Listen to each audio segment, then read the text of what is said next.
So we have a great speaker lined up. His name's Laurence Tisdall. I'm going to let you introduce yourself and what you do exactly, but you were the president of, or still the president of the Creationist Society movement.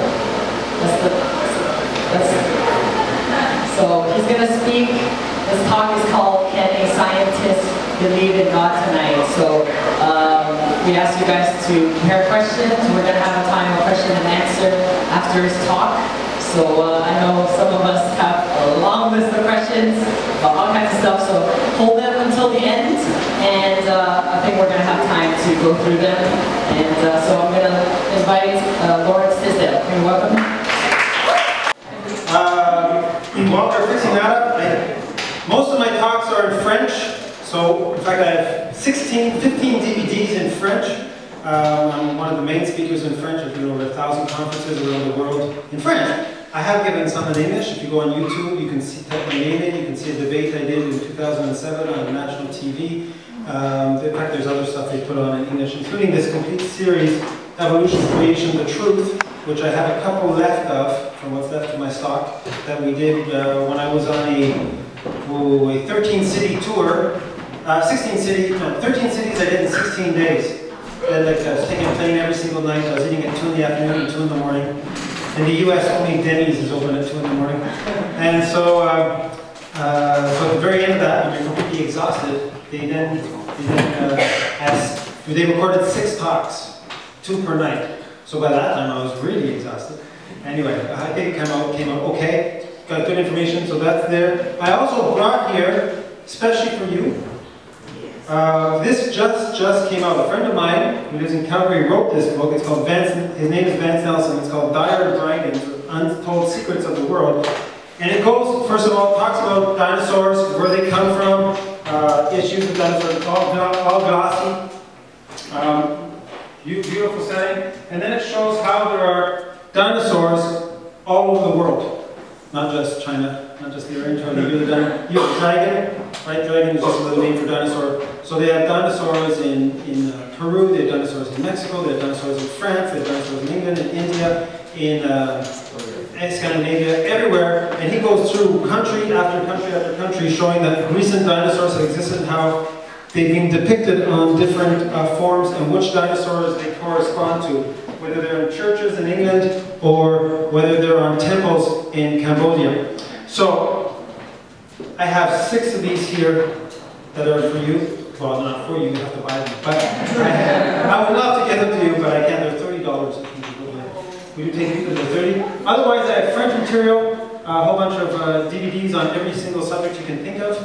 Anybody here understand French? I guess most people understand French. But anyway, if you want French, there is some stuff here. I also have some books like Nos Origines en Question, which is our origins in questions, $10, and some pamphlets and stuff. Sorry, most of it's in French. My ministry is in French. Why is it in French when I'm English, right? That's a good question. Because the Lord told me in 1990 when I was walking in the field on my farm, the Lord told me, start a French Creation Science Association. And so in March, I guess it was 1989. So in 1990, it was started. We held our first conference though at McGill. It was a bilingual conference. I organized the debate because I'm from McGill. I have a bachelor's in agriculture and I have a master's in genetics from McGill. And so I had contacts there. And we organized a debate and a series of conferences in 1990. 3,000 people showed up. So it was a big success. Very, very interesting debate with Dwayne Gish I brought in at that point. Since then, I have done, as I said, over 1,000 conferences and 18 debates. I don't even count TV, radio anymore. And what's most important this is that it's being used by the Lord to have an effect on people. And so I've had the opportunity, through the grace of God, to lead about 8,000 people to the Lord in my meetings. So that's the Lord doing His work.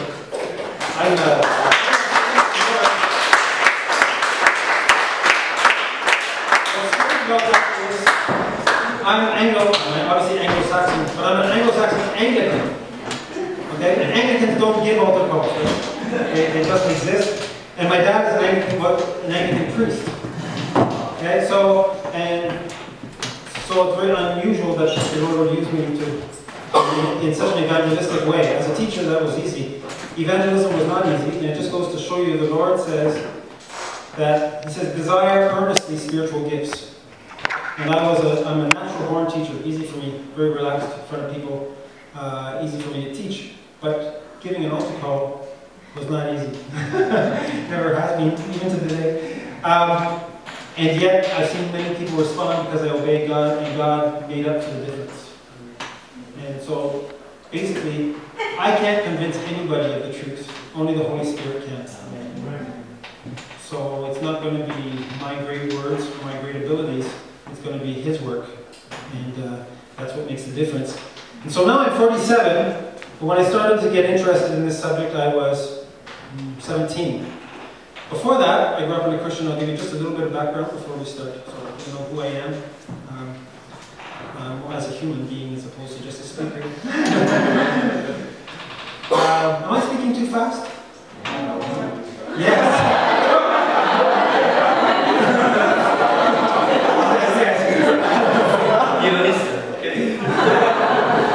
Probably too slow for some of that.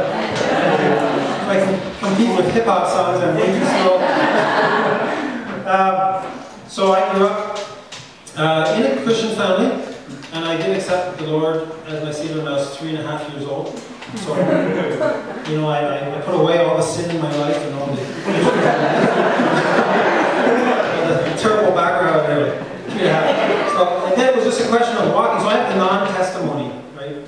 When I don't have really a testimony about how God saved me from drugs or anything, because I just sort of walk as straight as road as I can. Not a perfect road, but I was never involved in drugs or alcohol. And so I just wanted to serve the Lord. And that was my quest, is to hear God's voice and to do whatever He wanted me to do. And so for a while I was going to be a musician. I still am a musician. I was a trumpet player. I had my own jazz band. I had a big band, 18-member big band. I was 17 years old in toured Quebec. And I was going to McGill Music. But the Lord had another plan. And I ended up going to science and agriculture. I kept doing music. I still do music. I'm still a trumpet player.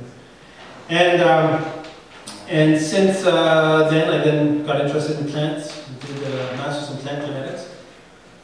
Obviously, my professor, before going into doing a master's degree, you need to know that they'll let you pass it. Because I was a creationist. I was already known as a creationist at the university. I'd already given talks. I'd been involved with inviting speakers. And so I don't want them to cancel 2 years of work. There's over 400 people who lost their doctorates because of them being creationists or lost their jobs. There's an excellent book out on this that documents it by Jerry Bergman called The Slaughter of the Dissidents. So when you're in science, to stand up for the faith could mean your career is at stake. And many people have lost their careers because of that. So I made sure, I asked my professor what she thought, my mentor what she thought of this, and she said it doesn't matter to her as long as I could do scientific method.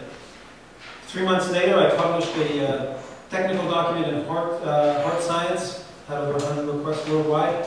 She told me, I don't know what you believe, and I don't care, just keep doing whatever you're doing. The Lord really provided throughout, and had an opportunity to bring a couple people to the Lord in the 2 years I was doing my work there. And then after that I went into a professional career, taught for a year, ended up having my own computer firm, and because computers paid better than teaching. And then I worked for HP for Hewlett Packard for 12 years. And then during that process I became worldwide manager of different projects. And I also became a professional project manager, so if you see PMP on my name sometimes. And that's what I do now. I manage large construction projects, building recycling factories around the world. So it's a circuitous route. But throughout all that time, I've been able to talk about God as creator and being able to watch God use the message, which is the same message Paul used in Acts 17, where he starts out with God as creator. Because I was telling a young guy I was speaking to earlier that you look at in the Bible, you see Peter, when it's Pentecost, you know when Pentecost happens, like we just passed Pentecost Sunday. When Pentecost happens, what happens? Remember they also speak in tongues, there's like a visitation of the Lord on them. I've been to the upper room, I've been to Israel, upper room, beautiful place. If it's the real upper room, doesn't matter, it's a beautiful place anyway. Who knows? So people came and heard all the message, but what was interesting was Peter gets up and he preaches his first sermon. As far as we know, it's his first sermon, public sermon that's documented. We know the disciples, their way of doing ministry was to go cast out devils and heal the sick. Now that's a good way of doing ministry. A little risky, but it's a good way of doing ministry, especially when Jesus breathes on you first. And then you go do that. But he hadn't really preached as far as we knew. So he gets up and he gives his first sermon. And does anybody here know how many people accepted his message that Jesus was Messiah? 3,000. Was it? Someone said it back there. 3,000 people. And they all got baptized in the same day. So I'm a scientist, there are 11 disciples, right? And so how many people can you, how many minutes do you have per person? If you divide 3,000 into 11 in 8 hours, you figure it out. And then you've got about 4 minutes or something to baptize 3,000 people in the same day. So that's a good start to your ministry. Paul, in Acts 17, he has to preach also Christ crucified and resurrected, Messiah, but to the Greeks. He does it in Acts 17. Anybody here know how many people received his message? Anybody remember how many people? Approximate number? They don't actually say the actual number. It says a handful of people. Okay, so it's less than 10. Normally we count them on fingers. So just a few people. Now, Paul wasn't a worse preacher than Peter. In fact, probably Paul was a better preacher than Peter because 2/3 of the New Testament is written by Paul. Okay? So, why only a handful? Because Paul had to start with Genesis, whereas Peter, when he starts with the book of Joel, saying this happened because the Spirit. He didn't have to question whether God was creator. The question was, or whether they needed a Messiah, or what sin was. He didn't have to do any of that. They were having a sacrifice every year about sin. He had to tell them who was the Messiah. A scandal for the Greeks, it says in Corinthians, 1 Corinthians 1:23. It says it's a scandal for the Greeks, but it's folly. A scandal for the Jews, folly for the Greeks. So it's when you start with God Creator, you have a much longer process, and there's paradigm shifts, and so it's a longer process. Here, no insult to your culture, but here it's a Greek environment. We're starting with God as Creator, except with the First Nation Indians, where they already believe in a Creator. It's just you got to get them on the right one. Their story has a flood. Every single culture in the world has a flood story. I have a whole DVD on there. I even have one in English, but it's not here, on the Chinese culture, which worships Shanti for many. They were monotheistic basically until 300 before Christ, when Qin Shi Huangdi came in and being the great emperor, or the evil emperor, depending on which way you look at it, and who created the name, from where we get the name China from. And so they have the story of the flood. They say we all descend from Niwa, which is Noah. And so they have the flood story. They even talk, if you look at the pictograms, the Chinese pictograms, which I don't know how close they are to Korean, but if you look at the Chinese pictogram for boat, it's 8 mouths on a vessel. You go, well, why do you put 8 mouths in a boat, in a vessel? It's the story of Noah. Noah, his 3 sons, and their 4 wives. That's why. It's ingrained in cultures around the world. Hinduism. The Hindus come out of an egg from a flood, from a first creation they don't know anything about. Vishnu is in the egg. Vishnu, Nu is the Noah. Vishnu is in the egg. How many people are in this egg? 8. 4 gods and 3 4 goddesses. Same story. All over. So there's many things we could talk about in terms of scripture, but tonight I'm not talking about any of that. That could be for other times, and it's just interesting things to talk about. But tonight I want to talk to you why a scientist would believe in God. So why someone who scientists are known for being very materialistic, empirical. And so why would someone who's very empirical and naturalistic come to the belief of God? I think facing the evidence they should. And I'm a scientist, and so I can say the evidence, we're only going to talk science for the rest of the evening. So there may be a few scriptures passed through here once in a while. We can talk about anything else afterwards, from my ministry, how I've done ministry, to questions you have specific on the evolution and creation subject. But Romans 1 says we can see God, the perfection of God, the power of God, in his works. Like an artist, if you took a look at a drawing by a 5-year-old and a drawing by Rembrandt, you can see a difference. You should see a difference. We've been pre-programmed to see that difference. And we can see intelligence without ever having met Rembrandt or the 5-year-old child. We can see the difference in intelligence. So we're going to look at some of the works God has done, created, that point to the fact there's a creator. There couldn't possibly be an evolutionist, an evolutionary approach to what I'm going to show you. I have 13, 14 talks, so obviously we're going to talk enough just to get you thirsty, and we'll answer as many questions as we can, and then maybe I'll have to come back sometime and continue on the discussion. And so I'm just happy to be here.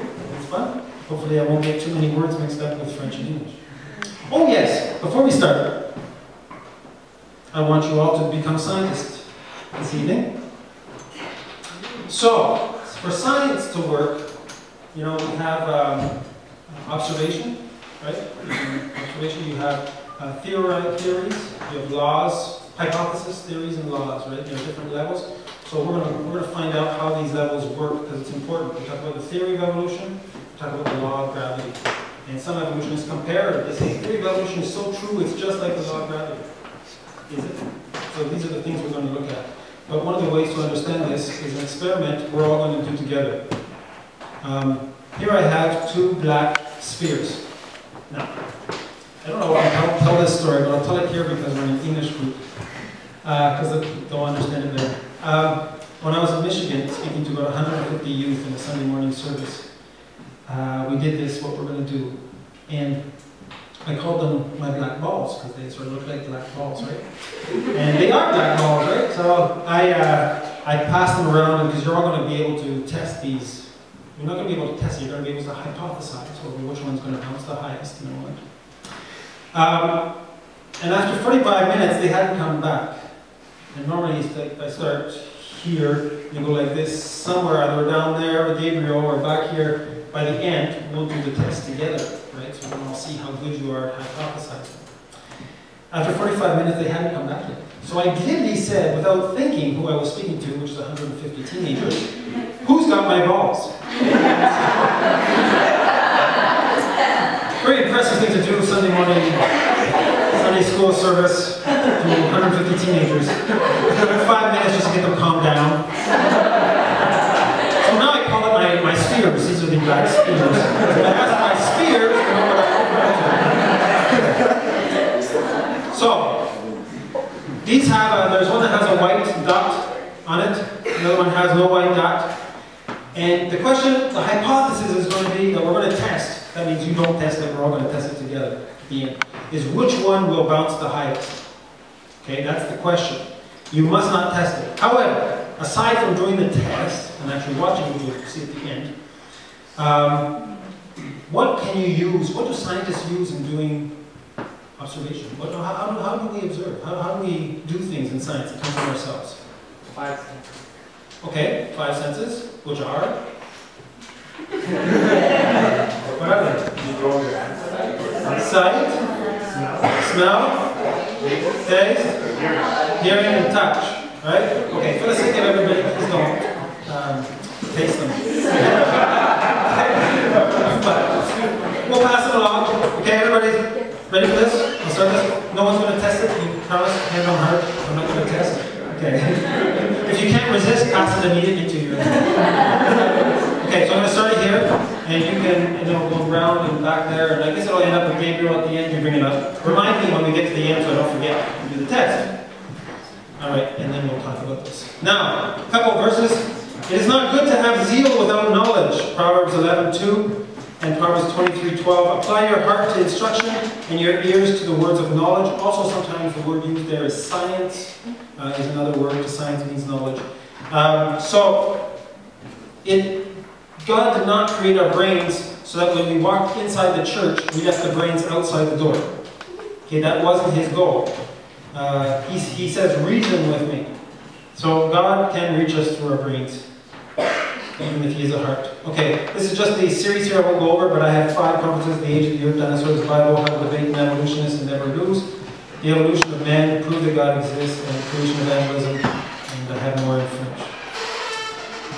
Who's good at Latin? Okay, res veritas. Yeah, that's it. What is truth? What is truth? You remember this comes up here. Pilate, Jesus in front of Pilate, he says, "Are you a king then?" And Jesus answers, he says, "You say rightly that I am a king. For this cause I was born, and for this cause I have come into the world, that I should bear witness to the truth. Everyone who is of the truth hears my voice." Very unpopular for our culture to say something like this, because it's very exclusive. Jesus was very exclusive. He says in John 14:6, he says, "I am the truth and the life. No one comes to the Father but by me." That is so unpopular in postmodern culture, because they want everybody to be able to get anywhere they want, in any way and fashion they want. But that's not the way Jesus said things worked. He says we have to go through him. And so, if you say, well, everything's relative, and there are no absolutes, well, are you absolutely sure of that? Okay, so, I've got some questions for you here. Well, I've got some questions that I'd like to ask when I talk about evolution creation. I'm going to be talking, what I present in a debate when I was 600 non-Christians, or when I did a debate in a discussion, we call it science bars. I was in a microbrasserie in Jean-Pierre with 150 non-Christians, 2 Christians, myself and one other guy. The other guy embarrassed me, to tell you the truth. Some Christians have a lot of zeal, but without the knowledge. Anyway, everybody's sitting down with a beer, which is a good thing, considering half of them were, "I want to kill the Christian" style. And so beer calmed them down. I didn't have beer, but everybody else had beer. And I was allowed 3 minutes to explain what I believed. And then there were 2 evolutionists, they got 6 minutes. Can you express in 3 minutes what you believe?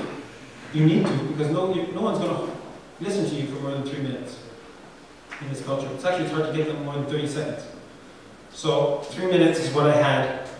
It was a very interesting time to talk. And so these are some of the things that I would mention when I was in my 3 minutes. And so they're pretty easy to grasp, even if you don't have a science background. I'll help you out a bit. And hopefully you'll come out of here with 5 arguments that are unrefutable on the question of evolution creation. I've used them in all my debates. I have never, ever had a response. Ever. First of all, I'd like to pull up here what's this? Platypus. Platypus has the fur of a mink, the tail of a beaver, the beak of a duck. It has webbed feet. Venom comes out of its hind legs. It lays eggs, but milks its young. It's sort of like the Creator took everything that was left over on the shelves. Oh, platypus. It was the last creation. Unmentioned in the Bible after Adam became the platypus. I don't know, but I like to ask the evolutionists because I like asking questions. Jesus liked to ask questions. What is it? From an evolutionary point of view. I don't have to explain it, I'm a creationist. But I'd like the evolutionists to explain what this is. So there were no answers from any debates, and then Dr. Cyril Barrett from the University of Laval said, "I've got an answer." It was funny because I never put the picture up, and so everybody was asking what he's talking about. But he debated me 4 times, this was the 4th time. He said, "It's a transition." Yeah, okay, so between what and what? The choice is unlimited, right? It could be between reptiles, birds, mammals. And besides, its fossil only shows up at 35 million years, and all the transitions you're talking about are over 75 to 100 million years. So it doesn't work as a transition. Not that I believe in millions of years, I'm just saying that's what the evolutionary scenario would be. So it's a mystery for an evolutionist. Now, first thing I want to say is evolution is a religion. Because they like to say evolution is equal to science and creation is equal to belief system. So we can't teach creation in the schools because it's a belief system, but we can teach evolution because it isn't. Is that true? You see, even the evolutionist Michael Ruse says evolution is promoted by its practitioners as more than mere science. Evolution is promulgated as an ideology, a secular religion, a full-fledged alternative to Christianity with meaning and morality. Evolution is a religion. was true of evolution in the beginning and is true of evolution today. Evolution, therefore, came into being as a kind of secular ideology, an explicit substitute for Christianity. So this is not a question of science versus belief, it's a question of belief versus belief. You see, no one's seen 15 billion years ago the Big Bang, supposed or whatever, big inflation happen, and then you go through this process and frogs appear and frogs become princes 150 million years later. This is non-verifiable in science. I think it's a fairy tale. There's no evidence for it. Now, when you talk about evolution within a species, that's different. You know, when you're talking about different types of dogs, creationists and evolution are the same. What does the Bible say? They reproduce after their kind. But what they don't do is change kinds. Right? I mean, otherwise, my daughter, who's going to have her first baby, I'm going to be a grandfather next month. It's not my fault. I had very little to do with it. We are pretty sure that it's going to be a human that comes out. We don't think it's going to be like a neo-Darwinistic jump into another species. It is going to be a human. And I'm pretty sure that we have chickens and rooster. If the eggs hatch, that it's probably going to be a bird that comes out like a chicken or a rooster. It won't be a dinosaur. Or vice versa. So, nothing that I see in evolution is actually, we can see it. So it's a belief system. Now, as a creationist, do I think creation is science? No, creation can be studied with scientific method, just like the evolutionary theory can be addressed with scientific methodology. But I wasn't there to see God create in 6 days. And I can't reproduce it in a laboratory. So it's an article of faith. I can see evidence for it, certainly for the flood. I can see evidence for youngness in the environment. I can see evidence, but I can't prove. I have to take articles of faith based on Scripture. So both are religions. So the problem is, if you're not going to teach creation because it's a religion in our science classes, well then you shouldn't teach evolution either. And science can be taught fine without evolution. No problem whatsoever. When you do your I don't know, university level, when you do the course on biochemistry, they'll have 1 chapter on evolution. Out of the 20 chapters you do, so you do 19 chapters without any evolution. Works fine. Biochemistry works fine without evolution. In fact, microbiology works fine without evolution. Even biology works fine without evolution. In fact, biology works better without evolution. As I'll show you in a moment. So evolution, it's not like evolution is an underpinning. So what should we be teaching in schools? We'll get to that towards the end. What they should be teaching in a secular school if you wanted to remove any religion and make everybody happy. I'm not sure that's the best approach, but... And in fact, in Korea, the Koreans are in the news right now because they kicked evolution out of schools in Korea last week. Yeah, they actually have the largest creation science association in the world is in Korea. They have like 300 doctorates on it. And we don't have a lot of communication with them because I think they publish in Korean. So, we don't know what they're publishing. But like the Germany, they have a big creation science creation group in Germany, and they have meetings every year and all this kind of, and we don't know what they're publishing because they're publishing in German, so we only get a little bit across. So it's a bit of a challenge there. Alright, let's get into the subject matter.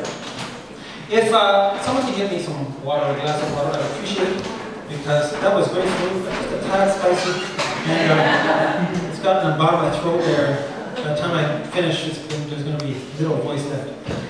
Alright, I like equations. So here we have evolution would be matter plus energy E plus T time gives life. Creation, we also have matter, energy, and time, but we add something to that matter, energy, and time, called an intelligence or protocol, then we can create life. When I started my doctorate at the University of Quebec, Montreal, they didn't allow me to go into the laboratory without a plan.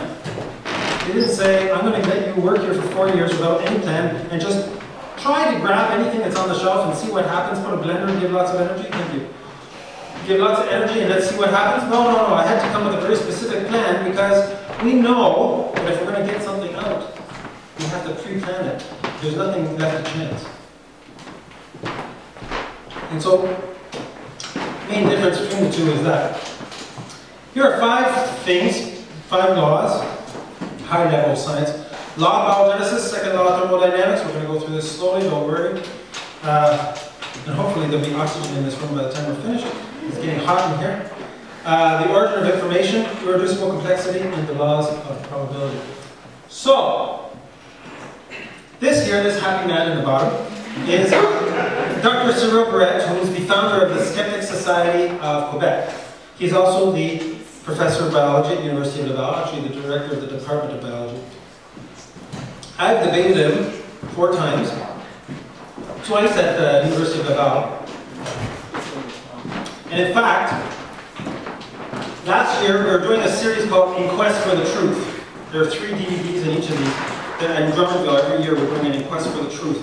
And in this one I was talking about how to preach in the 21st century. And a lady came up to me, obviously talking about how to use creation as a way of reaching people. And a lady came up to me and said, you know what? I accepted the Lord because of the debate we did at the University of Laval. She was a student there. She saw me give the debate, the question what you're about to see, or some of what you're about to see. And she was affected by it. The Lord worked on her. 2 years later, she came to another meeting I did for Campus Crusade for Christ at the University of Laval. And I made a call. She lifted her hand. When she lifted her hand, she hit the lady beside her, who was a worker for Campus Crusade for Christ. So they got together, and she was baptized 4 months later. And so 12 years later, she was at the meeting where I'm talking about preaching in the 21st century, and she gives her testimony on that DVD of how God used this message to bring her to Christ. So that was at his meeting, or our meeting, where we had 600 non-Christians and 10 Christians in the room. So he says this: the essence of the fact of evolution is that, and he calls evolution a fact, you see that, is that life emerged imperceptibly from non-living matter, and following this, species transformed, and one after the other emerged from a common ancestor by a natural process. So, obviously if I put something in orange, there's a reason for that. He talks about the fact of evolution. Now fact would be, this music stand is a fact, right? I don't have to, it's not a belief for you to believe this exists here. You can actually touch it and see it, and it's a fact. He's putting evolution at the same level as fact, you can touch it. And he's saying here that life emerged imperceptibly from non-living matter. Now if you notice, imperceptibly means what? What does the word imperceptibly mean? Yeah, that's right. What was that? Someone said it. You can't see. Right? Imperceptible means non-perceptive. You cannot see it. If you cannot see it, can it be a fact? And he says, life came from non-life. Oh, now a lot of red flags should go up. Because we've known since the 1600s that life comes from life. It's the biogenetic law. Spontaneous generation is not possible. Francisco Redi, in his time, in 1668, his hair wasn't like that, that was a wig. They're pretty cool costumes back then. Who wanted long hair? Life comes from life. So you have these pieces of meat, and if you left the meat there, they said it would transform into maggots and flies. But of course, he showed that if you isolated that meat, the meat would just rot. It would never become anything else. The meat, and then the flies were laying eggs, right? So life came from life. Now they started, before that time, here was a recipe for non-life becoming living. You start off with smelly underwear, and you add some wheat hulls, and you put this in an open recipient, open container, and you add 21 days, and what will come out after 21 days, every time? A whole family of mice. Every time. So obviously, the underwear and the wheat hulls have transmutated into mice in 21 days. Happens every time. And of course, we know if you close the container, that doesn't work anymore. Anybody know why it took 21 days for this kind of thing to happen? I don't know. Make a guess. What? 21 days?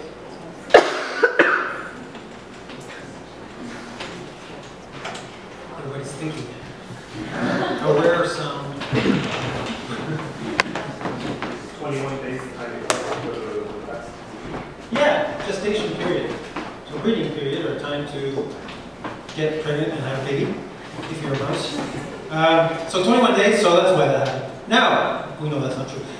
Louis Pasteur looked at the question of microbiological life. So is it possible for non-life to become living at a microbiological level, bacteria. Of course, Francisco already didn't know about bacteria, his microscopes weren't very good then. But by the time we get to Louis Pasteur in 1859, microscopes are getting pretty good. And so he shows after 5 years of work that in every single case, if you don't start with living matter, you're never going to get anything living out of it. Period. That's why it's a law. It's not a hypothesis, it's not a theory, it's a law. Every time life comes from life. Period. There's no exception. Interestingly enough, he published this in 1859. What else was published in 1859? Who knows? Exactly. Origin of Species of Darwin. It's sort of like two choices right away. Very bizarre. Of course, he published in France, and Darwin published in England. Now, in our books, in university, high school level, they'll say that this man, again now, Stanley Miller, with the Stanley Miller experiment, that he showed that we could get life from non-life. Well, that's not true. What he showed, what he was trying to show was how to get amino acids, and then if we could get amino acids naturally, then we could go maybe get proteins, and then if you get proteins in the right order, maybe you can get DNA, and then DNA reprogramming. Anyway, that's a long story, I'll get into that later.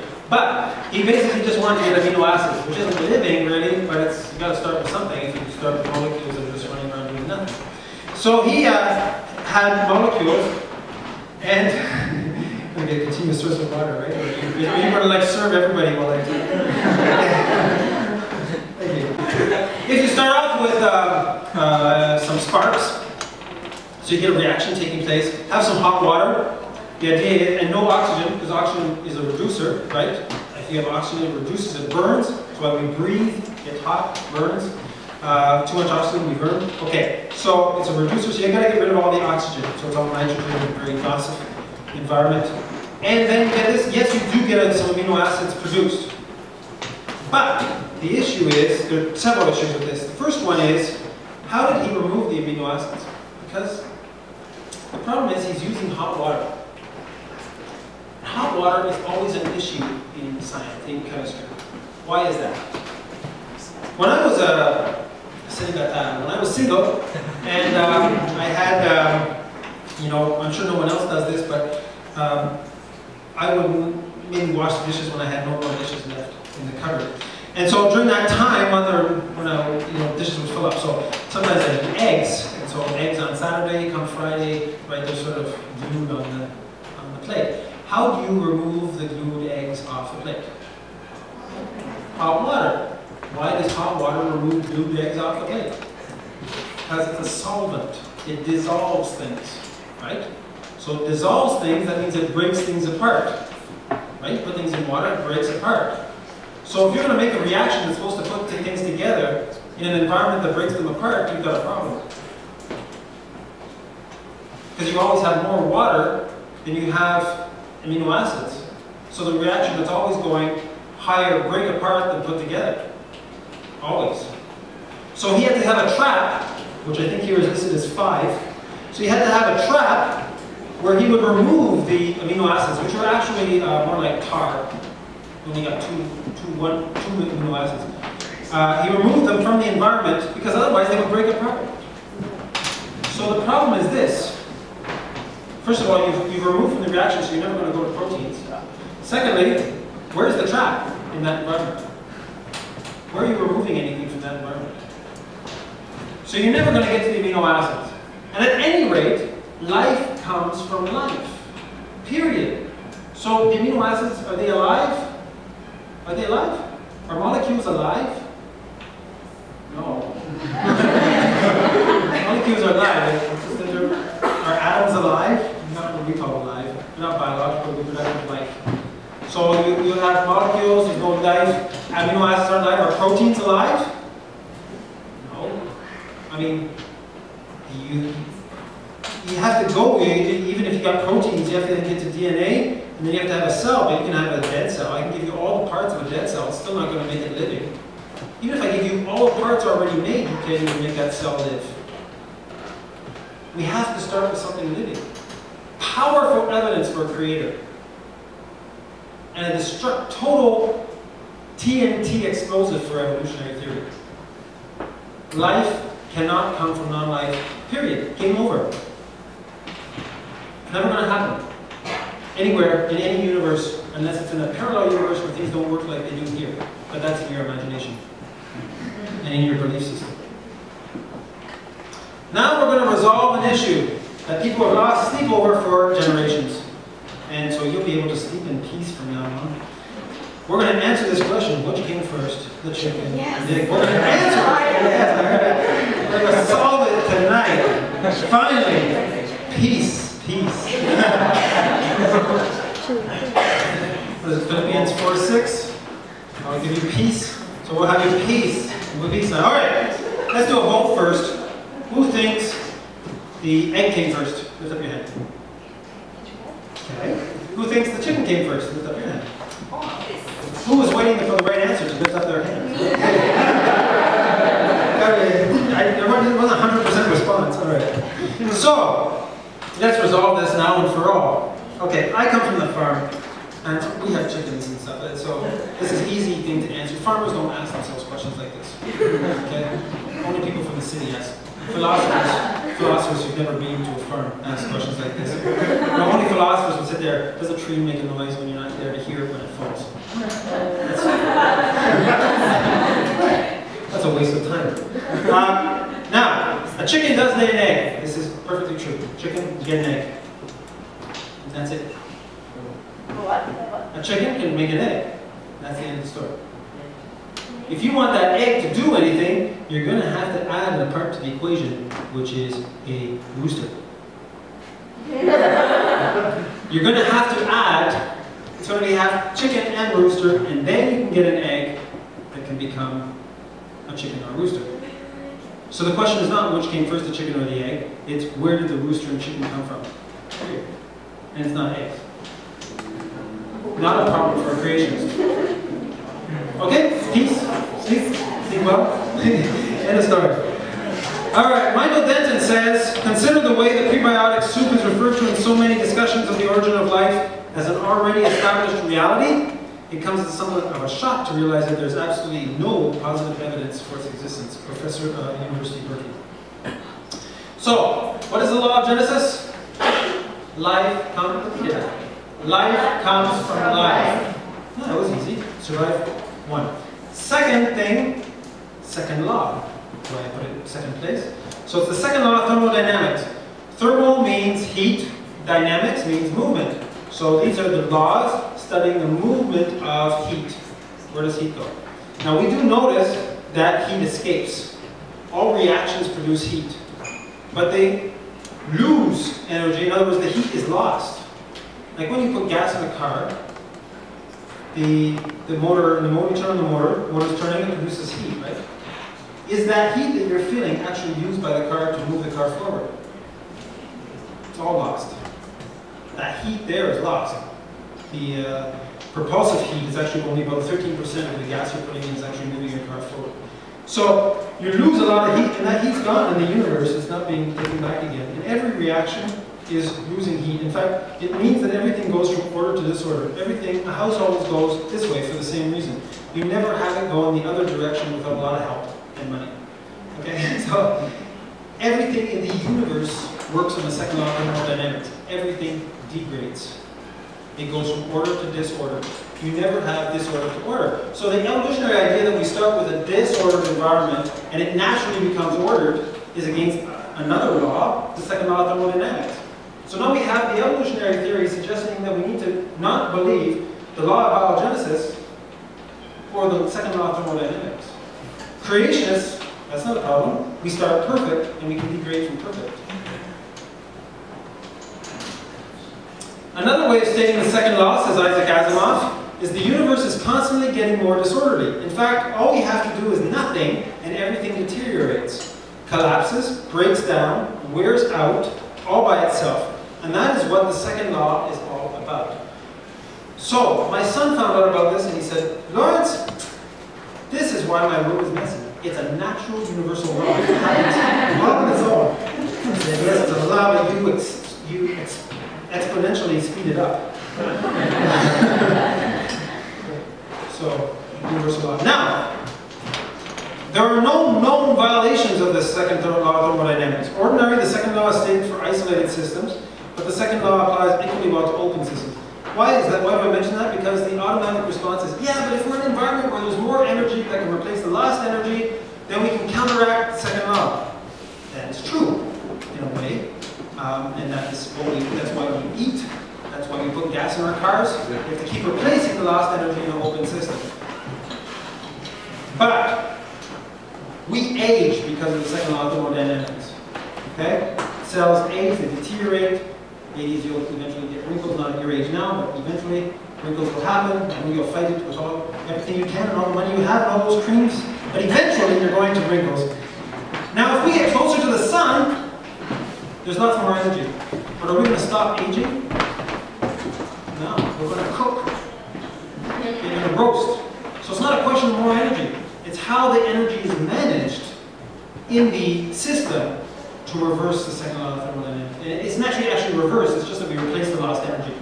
But you have to keep replacing it at a price. So there's a cost, because the universe is going towards an eternal coldness. So there is no exception to this, order to disorder. If your theory is found to be against the second law of thermodynamics, says Sir Arthur Eddington, I give you no hope. There is nothing for it but to collapse in the deepest humiliation. Law of Biogenesis, what was it? Life. Second law of thermodynamics, order to disorder. Everybody got that? That's not so hard. All right. Basics. Let's talk about information. I love talking about information. Because now we're talking about your DNA code. Let's forget these simplistic little drawings that you have in your school books of this double helix. DNA code is just a little piece of it. Looks more like this kind of thing. Much more complicated. Going in and out. And so deoxyribonucleic acid, DNA, but there's other systems involved, including 5 bases. You say, oh, no, there are 4 bases. No, it was just published last month that they found a 6th base. So it's much more complicated. Basically, it's a code, has a beginning, has an end. It programs for proteins, it also programs for all the infrastructure for proteins. So that means we found out that the code for a protein is actually 100 times longer than the protein code is. And all the rest is for infrastructure. What's infrastructure? If you have a city, you have roads, you need sewers, you need factories to bring in energy, you need grocery stores, you need heating systems, you need garbage systems. You understand? That's infrastructure. Well, the cell has to have infrastructure to make a protein. It needs a blueprint. If just taking this here seems very simple. But it's not simple at all. Someone had to make the plans for that. Someone had to go mine the material for this from somewhere, ship it. Someone had to make the boats to ship it, right? If it came by boat. Someone had to figure out how to make the right heat. Then they had to bend it into a mold. Then they had to figure out how they were going to get it, where we're selling it. It's a massive infrastructure, and the cell is no different. There's a whole infrastructure for every single protein and the 2,000 enzymes we have in each cell. So, and thousands of proteins. So to do this, we need a code, and the blueprint is on this DNA code that you see there. And it goes through, it has to come out of the cell, and then it has to go, be transcribed, and then gets translated into the amino acid. So let's look at a little, did you plug this in or not? Were you going to plug in the sound? It doesn't matter, we can, okay. I'll just explain to you, if I can find my mouse. There it is. Okay. Yeah, you got those on? Okay. That's okay. Alright. This is, maybe we could switch off this light. Okay. So we're going inside the cell nucleus. And just let's see, this is not a simple matter we're talking about. This is information that programs who you are, what you look like. So then we enter into the inside. Now it doesn't look, this is nice, tidied up so we can recognize it because DNA is all folded up and everything. So those are all different, what's your DNA in the double helix strand. So it has a code that says start and stop. And then there's this machine, they even call it a machine, that splits it open. It's pre-programmed, made. Of course, the DNA codes for that machine too. Opens it, and then these pieces come and join. But they aren't just floating around, they get directed. We don't even know how exactly they get directed. This is inside the nucleus. Then this goes along, putting the mirror image together, making strands of just that program for that gene or infrastructure or whatever they needed. Breaks it off, could be thousands long, and then it goes along a road. You don't see the road here, but it's actually directed to a pore that it has a signal that it has to give to be allowed through, because you don't just want everything floating out of the nucleus. Then it opens up, because it's the right shape, it says, yeah, you're allowed out. Now we've got a bit of code that's outside the nucleus, a copy, a mirror copy. It's being transcribed. Not translated, just transcribed. Now we have to make it useful. So it goes into the ribosomes, and they go, and somehow the right molecules are hooked together. They're on the ends of these, again, alternative mirror images. And they create, you see the bottom line? Those are the actual amino acids being put together in a line that will eventually make protein. Protein might be 10,000 of these, 1,000 to 10,000, can be even more long. But just because you have a straight line at the bottom, and then it reabsorbs this. We don't exactly, I haven't actually heard what they do with the rest of it, but anyway. This floats off, and then they take this part that they just made, and now it has to be folded because proteins are in a specific 3D shape. So they have, it looks like an oven, but it's actually a folding machine in the cell that takes the amino acids and folds them into a specific shape so that that protein is actually biologically functional in the cell. If it did not do this, it would not be functional.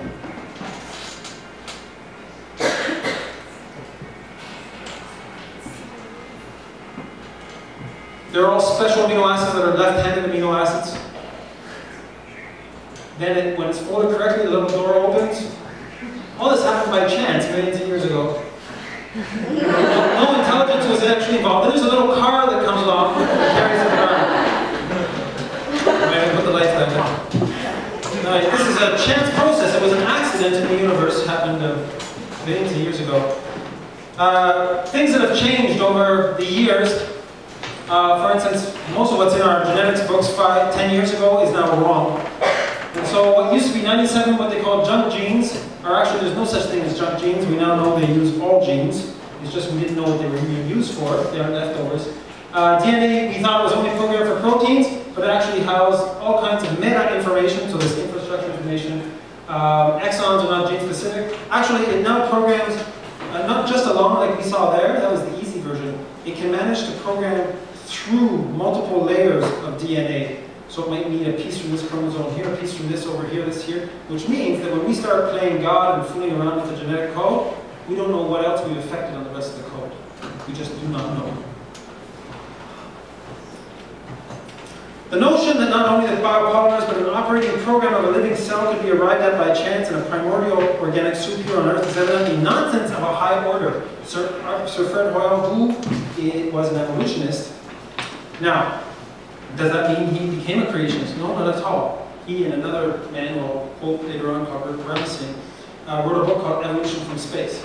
So Richard Dawkins does the same thing. When they're stuck with the evidence that there must be a creator, because something's here, and they say, well, it must have been seeded here by extraterrestrials. Okay, first of all, that means intelligence design is right, whether it's extraterrestrials or not. God is extraterrestrial. He's actually extra-universal, extra-dimensional. But the problem here is that when you're talking with someone who has a different worldview, you'll never convince them of the evidence because they'll always go to escape routes. Science will find it in 100 years. We just don't know the answer now. We're going to find it because it's faith. And that's where you see it really is based on a faith presupposition. Okay, because the evidence is not supporting the evolutionary idea. Now, when I see a book, I know there's an author. When I see a poem, I know there's a poet. When I see a program, there's always a programmer. Always. And our code, if you took the program in our bodies, it would go from here to the moon 100,000 times in your bodies.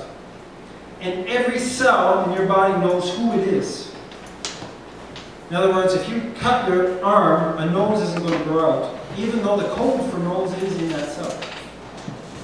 It's called epigenetics. It's a whole new science. It's developing now as we speak. But how does it know? We don't know. You have trillions of cells. You have all in a 3D grid, and everybody knows where they are. But they all start from the same code and the same two cells. From the same cell put together. So, saying that DNA actually programmed itself is like saying that the paper and ink define what's written in the magazine without a journalist. Right? If DNA codes its own program. And the problem is this.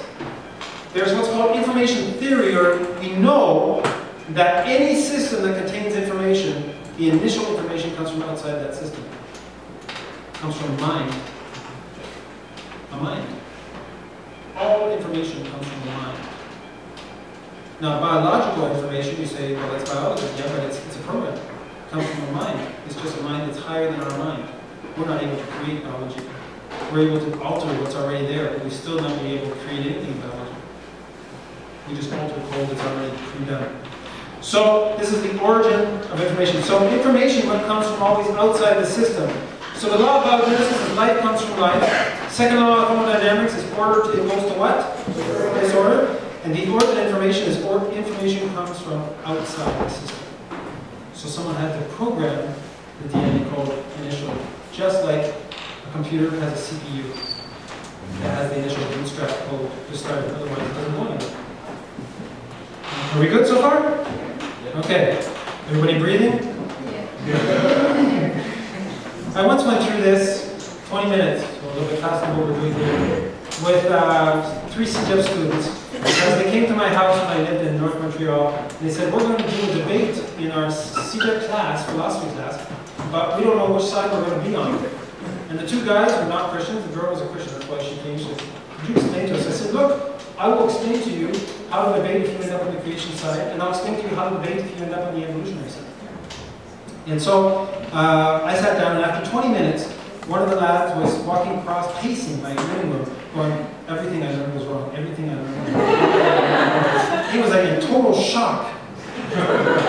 Paradigm shift. I said, not everything you learned is wrong, but some of it. Okay, irreducible complexity. So, which is more complex, the house or the skyscraper? Who thinks the house is more complex than the skyscraper? Okay.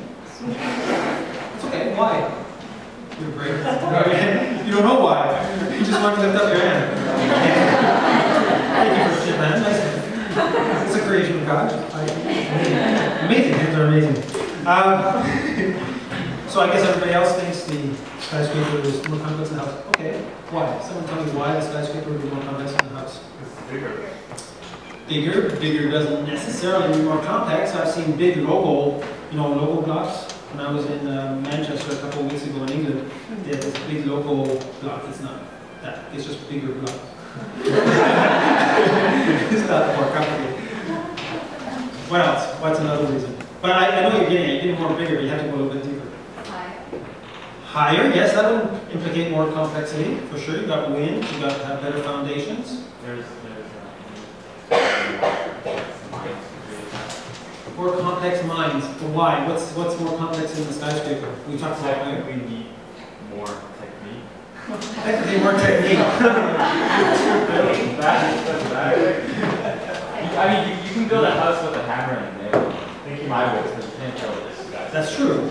So you need some more planning has to go into it, right? You need to know forces, you need to calculate a lot more because of the weight, the height, the breadth, and also the function, right?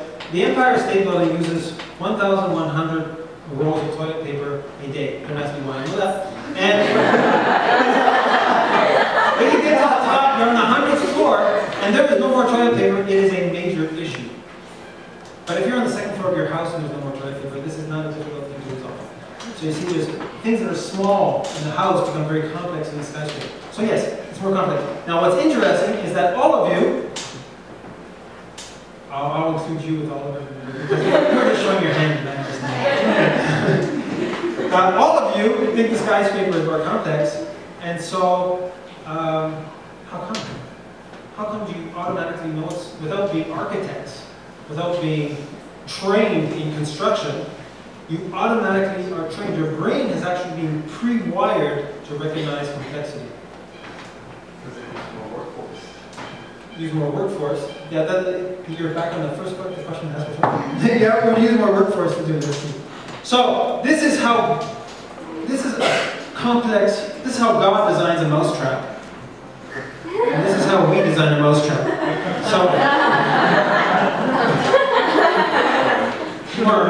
God does things more complex. He does a complex mousetrap. Ours are much easier, and I'm going to talk about this one in a moment. So let's look at this, because this is what irreducible complexity is about. Yeah, this is not that in Victoriaville we have bigger mice. This is a rat trap. So name the pieces. Name the parts. What is the parts? Wood? Yeah, we got the wood board. What else? Spring, absolutely. What else? Trap. Let's go a little deeper than that. We can get there. What else? There's more than just the spring and the wood. Red paint.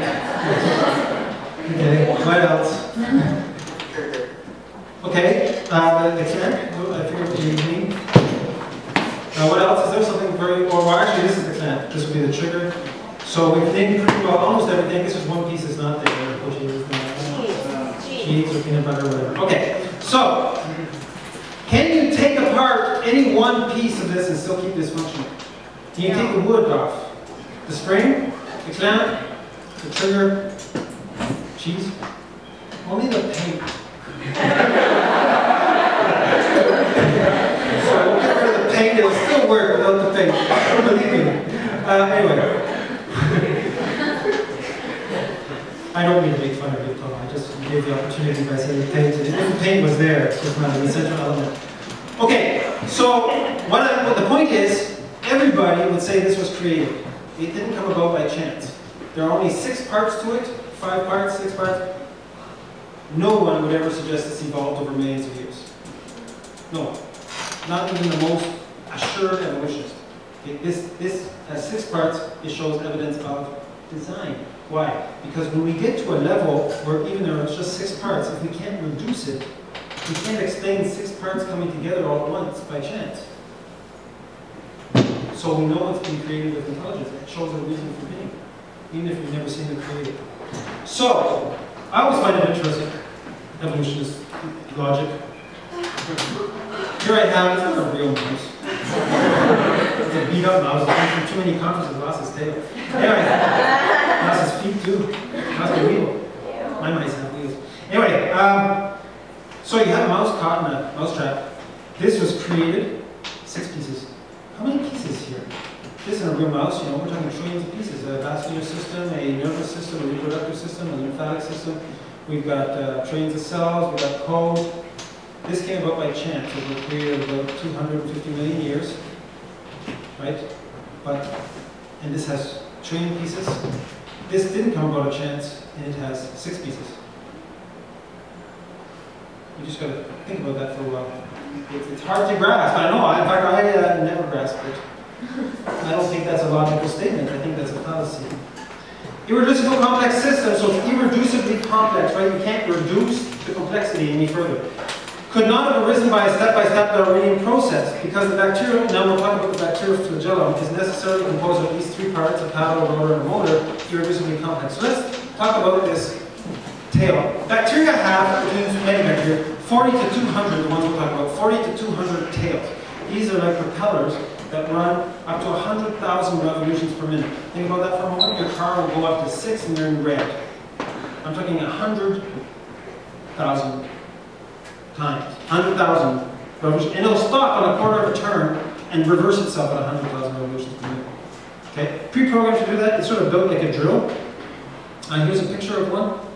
And sort of, you can have, out of memory cell, you have a bushing, you have a rod, you have an S-ring. It's really built just like a drill. It's got everything for it. And it has, if you remove the bushing, you remove the rod, you remove the S-ring, you remove anything, it doesn't maintain its functionality. And why do bacteria need these? Because it's their way of mobility, to move around and get, absorb what's in the environment so they can have energy to live. Now, think of this for a moment. I think I have a picture of this here, yeah. So you're a cell, you have 200 propellers. You're like a submarine. Bacteria's like a submarine. You have 200 propellers, but they're all over you. They're not just at the back. They're all over. So you have to have a system that turns on the right propellers at the right time, turning in the right direction. So it means you need some kind of way for your cell membrane to tell you what's outside, to send that information to some kind of central intelligence system that then tells which propellers to turn how fast and where. Add to that, they also have a clutch, where they can release and just go down bacterial film. So, you need all these kind of things, and so this is bacteria, so let's read this a bit. Flagella motor has several pistons and a novel torque-torque speed relationship. Who would have imagined, this is published in Parabiology in 2005, who would have imagined receptor complexes that count molecules and make temporal comparisons, activation of a diffusible signal that couples receptors to flagella, reversible rotary engines that drive propellers of variable pitch, force generators, rotors, drive shafts, bushings, and universal joints, a system with prodigious sensitivity with amplification generated by receptor-to-receptor interactions. That was easy, right? You want me to go over it again? Okay, a way of simply saying, in Nature Science Update, it was published, this is a motor with quite remarkable properties. Robert McDowell of Yale University in Connecticut. He says, it runs like a battery, moves like a ship's propeller, has a gear switch so it can rotate in either direction, and it's under the control of information from environment. These are biological functions in their most simplified form. In other words, I cannot give you an example that's less complicated than what I'm talking about here in biology. This is as simple as we can get. And there are already more than 60 different components to this. And this isn't, we're not talking about the bacteria, we're just talking about its tail.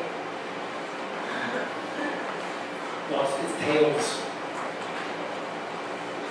It's irreducibly complex. We can't remove it. Now we talked about this. It has 6 parts. Irreducibly complex means it's been created. Now we've got at least 60 parts.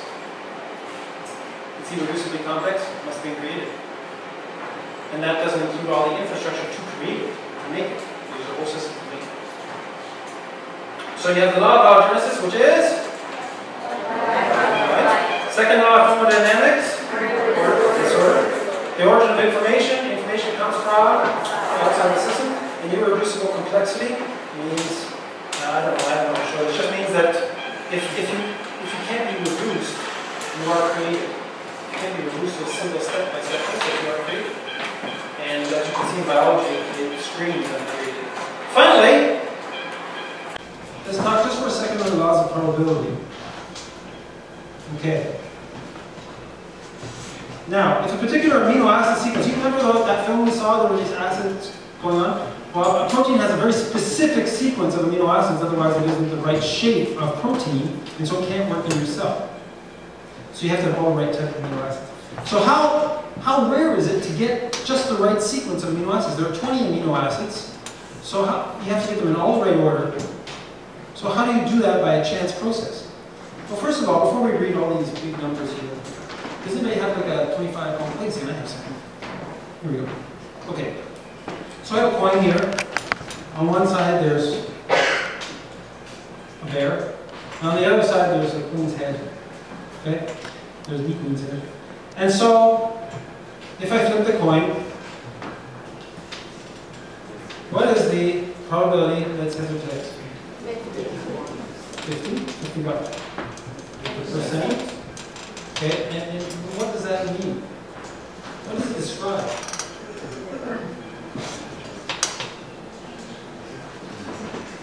Chance? No, it actually describes something else. There's a reason why statistics exist. I'm going to show it through this. Let's put it another way. If I'm God, I'm not, just in case you're asking the question.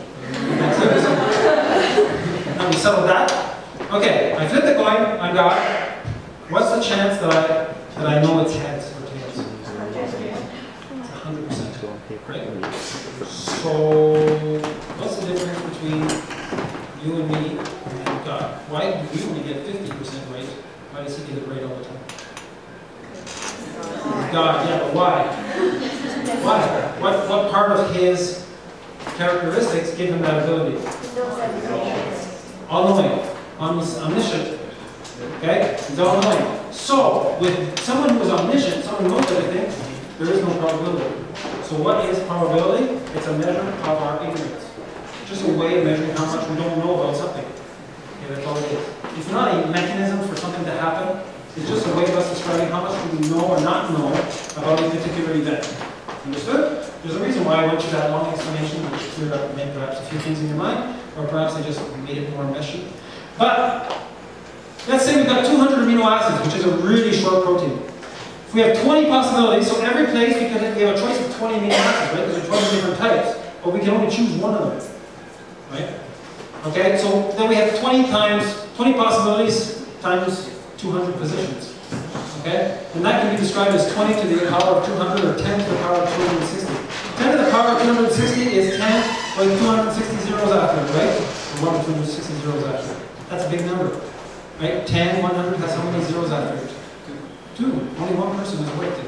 1,000 has how many zeros? 3. Right. 10,000? 4. A million? 6. A billion? 10. 9. 9. So then, now it's going to take us a while to get to 260 because we were only at 9 and we were at a billion. Right? Trillion, teraflop, okay, 18. We're a long way from 260. So the chance that that protein that's only 200 amino acids long in the right sequence can form is 1 chance out of 10 to the power of 260. Now, like any coin, that's the chance that it did form by accident, with no intelligence directing it. The flip side of the coin is this. What is the probability that it did not form on its own by some hazard? Well, it's 10 to the 260 over 1. That means it's an absolute certainty, mathematical certainty, that that protein did not form by chance. In fact, in math, we have an ultimate number. It's the number of atoms in the universe. I mean, somewhere there's no more 25 senses to turn. So 10 to the 80 is considered an ultimate number. Some mathematicians say 10 to the 50 is an ultimate number. In other words, you're not going to get any bigger if you just in a book you can write it down, but you aren't actually going to have, you can't put that anywhere in the universe because you don't have enough atoms. You can't like write 10 to the 200, 10 to the, you can't get enough molecules to do 10 to 260 because there are only 10 to the 80 molecules in the world. Okay? Estimated in the universe, not in the world. So, that means that to math, evolution is blasphemy.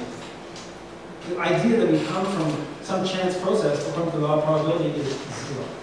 It's a one-to-one, it's a one certainty that we did not come here by accident, based on laws of probability. In fact, Francis Crick says this: the number is quite beyond our everyday comprehension. The great majority of sequences can never have been synthesized at all at any time. It's all conjecture. One must conclude that contrary to the established empirical wisdom, a scenario describing the genesis of life on Earth by chance and natural causes, which can be accepted on the basis of fact and not faith, has not yet been written. They like to say creationists can't be scientists. That's ridiculous. Almost every single branch of science that exists was started by theists, most of them biblical creationists. In fact, Raymond Delaney at the bottom there, who developed the scanner that we use in the hospital, MRI machines, magnetic resonance instrumentation. I had the opportunity of driving him to a conference from Montreal down to the sunny Medical University in New York. So I spoke with him 3 hours down and 3 hours back up. Very interesting man, about 65, has a company called Former that makes scanner machines. He was very interesting. You all know what the scanner does. You've seen pictures, I presume. When you go to the hospital and it shows pictures of people and stuff. Well, see, before scanners, they had X-ray machines, but X-ray machines are very limited because they can't see through bone, right? They can only see so deep. And he claimed, when we were there, he claimed that actually in front of the students that he invented this to prove to his wife that men really do have brains inside their head. He wanted to establish that with the scanner. Anyway, you can see there, astronomy, genetics, taxonomy, thermodynamics, electronics, electromagnetism, and the list goes on and on. My creation science, 600 with at least a master's degree, Creation Research Society, which I'm a part of. You don't see it at the bottom here, but I actually have the Korean one below there. That's about the 300 doctorates. You've seen this picture before.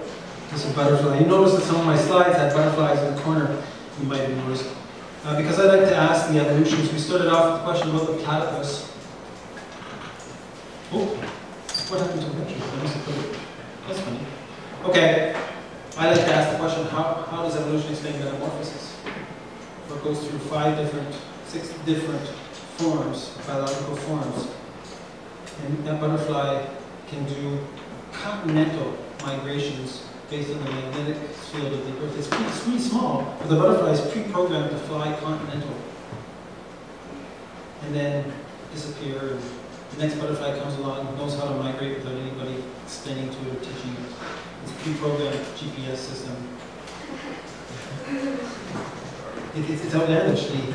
And so I just like to ask the evolutionists why. In fact, you see, I don't have to show evolution wrong until they start showing it right. Why would I? I don't have to defend creation. Creation is what's all around us. I once thought of doing a debate by just sitting down for 20 minutes and building a boat. Just taking some wood, gluing a boat together with crazy glue, whoop, put it up, and say, now, never saying a word for 20 minutes, just putting it on the desk and saying, I've now demonstrated, scientifically, repeatedly, that with intelligence, I can produce something that's functional and complex. Now you do the same and show me you can do it without intelligence. It's as easy as that. Well, it's clear they've been created. The evidence is clear from the scientific. That's why, can a scientist believe in God? A scientist must believe in God. Romans 1 says they are without excuse. For even though they know God, they have refused Him, and they've turned to their own folly, and their thoughts have been darkened, and they have become fools. They end up worshiping the creature instead of the Creator. Read Romans 18 to 24. Romans chapter 1 to 24. So what's the problem? Let's finish off with this, and then we can do some answers. You have the Christian. This is where I want to go on this side. Sorry about the camera. There's 2 castles of thought. Here you have the Christianity side. So let's look at a few of these Christians. You have the one that's sleeping. You have the one that's shooting his cannonballs anywhere, all over the world. You have this person who's shooting at another Christian. That's not so bad. You have this one that's shooting at a base, and he's blowing up this base. This base, the base of everything we believe, it comes out of Genesis. Jesus says, "You believe on me if you believe the writings of Moses. He wrote of me. He wrote of me starting in Genesis 3, Messianic promise." In fact, the only understanding we could have for a Messiah comes from original sin. If we don't have that understanding, the Messiah doesn't make any sense. In fact, sin doesn't make any sense. So everything comes out of the concept of Genesis is true, that we were created by God in the way He said it. Now, some of us are like this Christian who's going after these issues: racism, euthanasia, pornography, homosexual behavior, abortion, family breakup, etc., etc. And he's shooting balloons. Now let's look at this castle for a moment. Up here you have people that are putting up balloons, more balloons. They have many, many, many balloons they can put up. Okay? And this is the humanism side, of which evolution is the basis of that. Humanists, this doesn't insult them. They know very well that humanism is at the base of evolution. Evolution is at the base of humanism. Man decides what's true. Here you have some, where are their cannonballs aiming? They all aim in the same direction, destroy Genesis. Why? Because they know if they destroy Genesis, this doesn't matter anymore. It's extremely effective.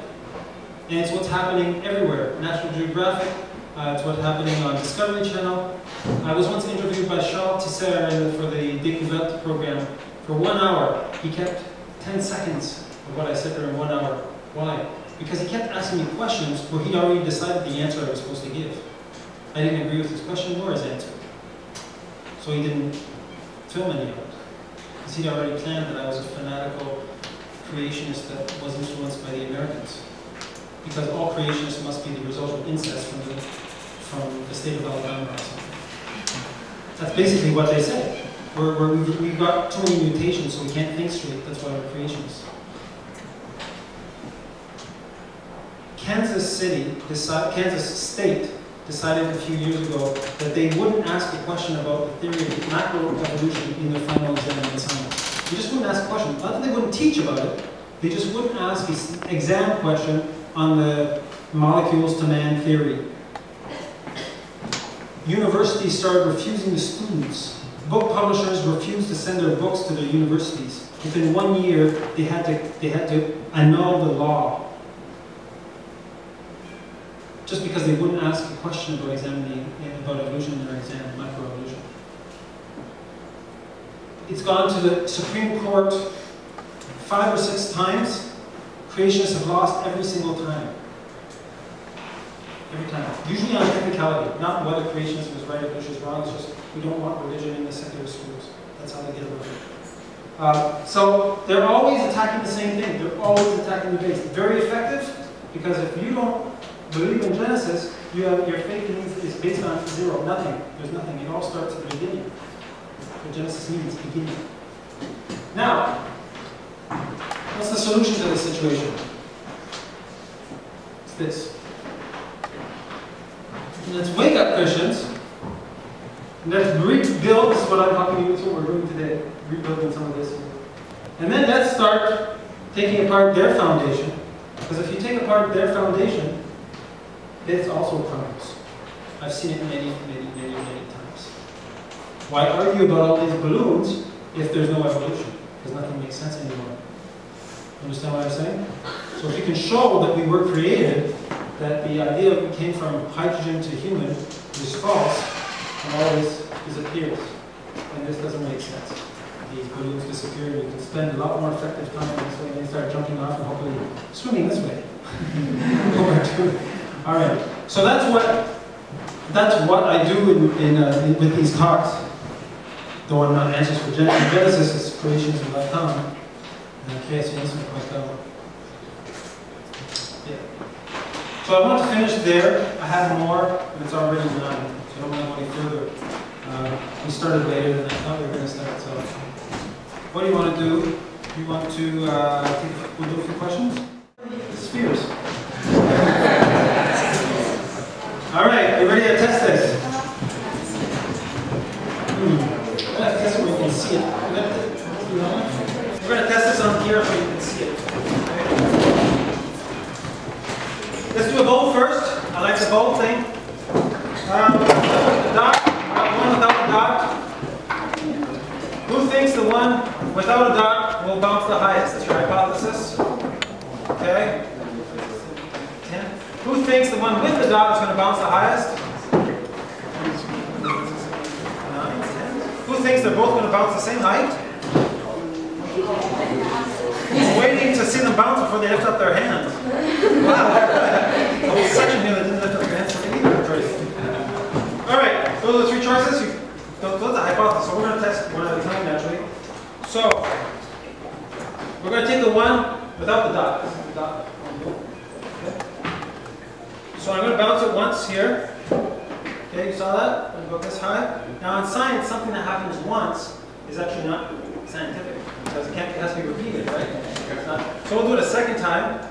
Make it scientific. Okay, but the same height.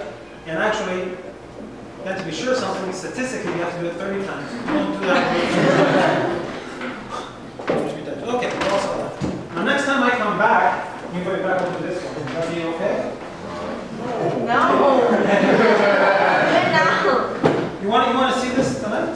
Yeah? Yeah. Really? Okay.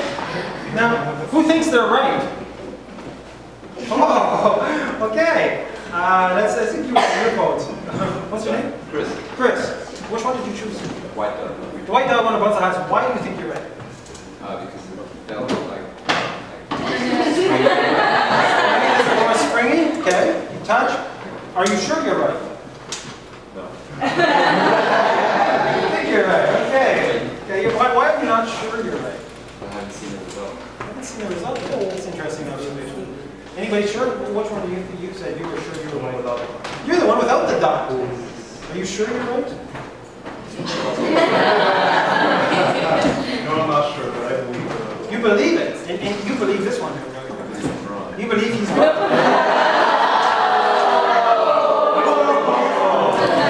So we now have a religious war based on. All right. Well, we don't have a religious war or youth group, so we'll drop one. Okay, and let's see how it goes. Ready? Wait, which one is that? Oh!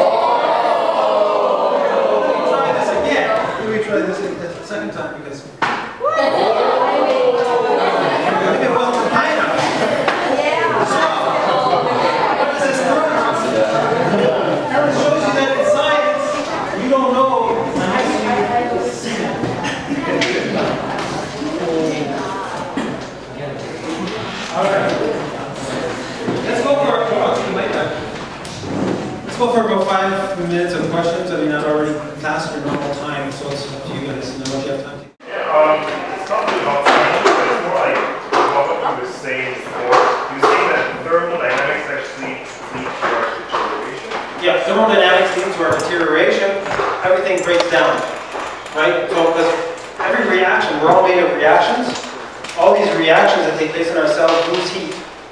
You know, if we're living, we produce heat, right? When we die, you know someone's dead because they're cold, right? The heat, the reactions have stopped. So we lose that heat, it's gone. So we have to keep replacing it by heating. Take more energy. Yes? Do you believe that, like, the laws that you talked about, they applied after the fact that we had fallen from the Garden of Eden? Or because, like, for example, thermodynamics that we deteriorate, I think, you know, in the perfect world, you know, when we were in the garden, it should not have happened because we're supposed to be perfect, but because of our sins. That's an excellent question. So what about the thermodynamics, the breakdown of things before the Garden of Eden? Well, thermodynamics was extremely functional because we were able to eat.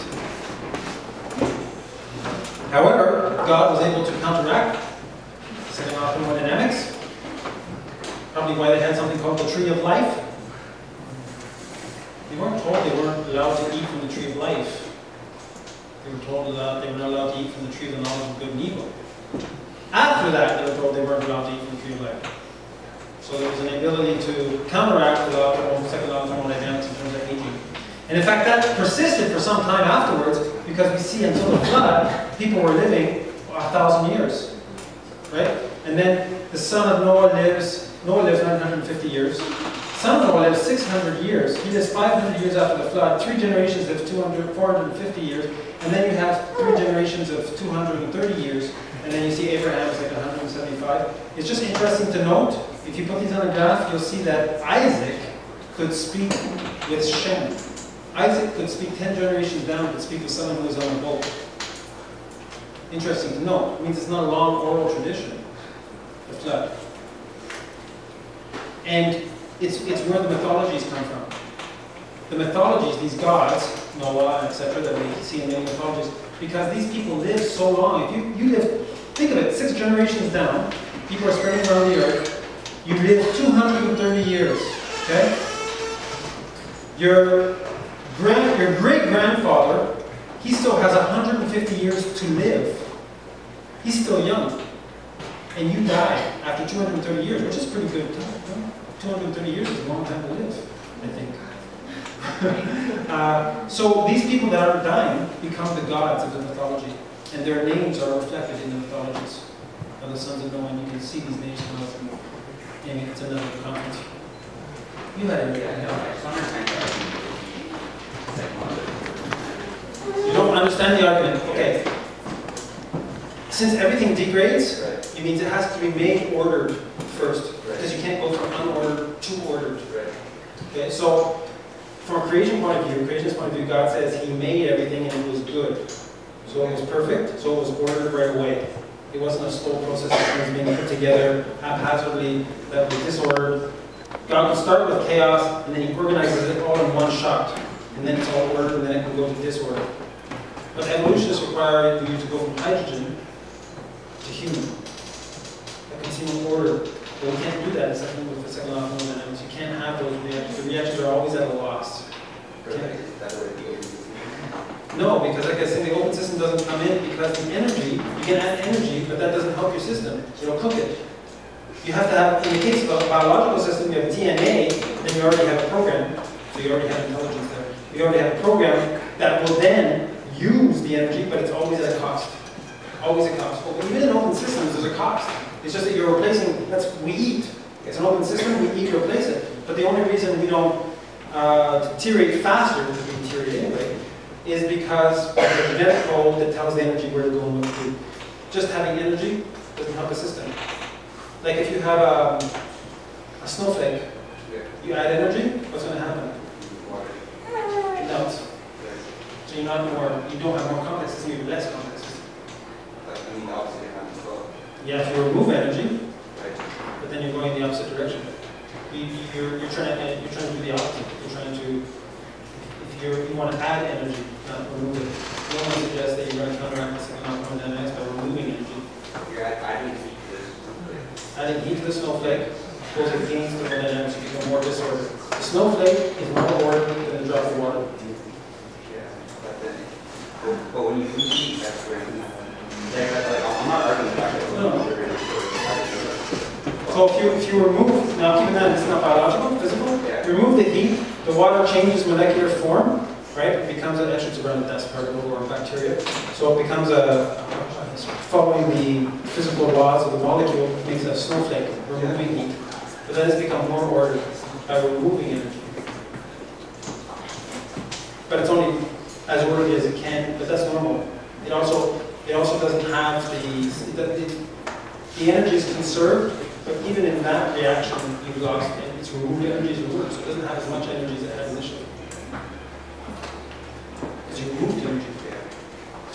So your system has less energy than it began with. So you haven't advanced. You haven't become more.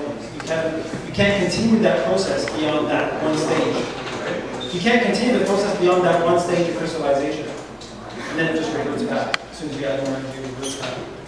So you have no evolution, you have no way of progressing further. Because keep going on, you have to go from molecules to man. Right? You have to go a long way further. So evolutionists have no way of doing that. Matter doesn't do that. So that's the argument. You can't open or close system, lots of heat. You have a question? Yes. Well, as an evolutionist teach like that we come from monkeys, right? Well, kind of. That what? That humans come from monkeys. Monkeys? Okay. That technically is light to light, but what's your... Okay. So why do they, let's just do 2 slides here. Okay, where do we come from? This will answer your question. So they like to say we come from Bobo. Okay, ancestor of a monkey. They'll never say monkeys. They'll say we come from the same ancestor. We always have a common ancestor, right? You're always in this tree. Of course, that means we have a common ancestor with a rock. We have a common ancestor with everything alive has a common ancestor. It's just a scientific form of Buddhism. And actually what they're really saying is not that we come from monkeys, but that we come from a protista, which is this here. So if you're doing scrapbooking, right, you're doing all your ancestors in a scrapbook, the first page should have this feature here. And one moment of silence while we... Our ancestor is actually the protista. And of course this will go down to the bottom of the tree. Why do they say we come from the end? Why do they say that we're related to monkeys and not related to cows?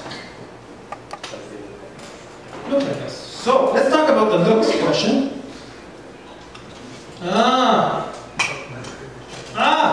Hold on a second. Wait. Oh! Alright. Now, we come from dogs. I'm going to show you why, because based on looks, I mean, it's just that no one's really studied the genetics of dogs and compared them to humans. But I think I'm going to show you at least 6 reasons why we come from dogs. Because it's much closer than Bobo the baboon. Look at this. There's clearly some genetic relationship between us and our closest friend. Clearly.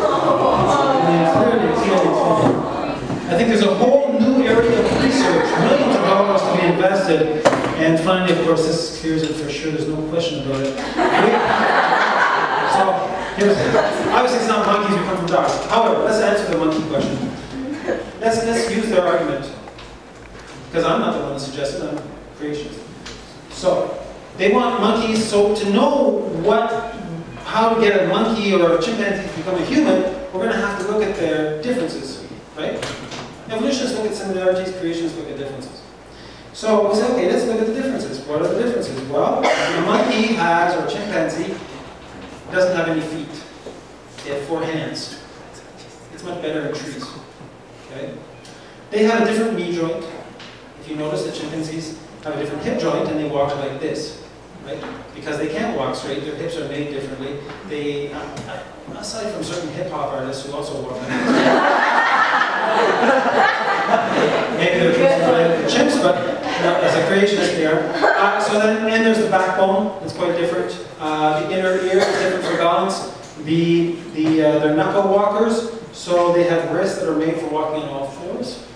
They have there's a different size brain, smaller brain, and they have a hypothalamus that controls all this information. So, to suggest, not you, but the evolutionists suggest that we have to change all those things within 2 million years.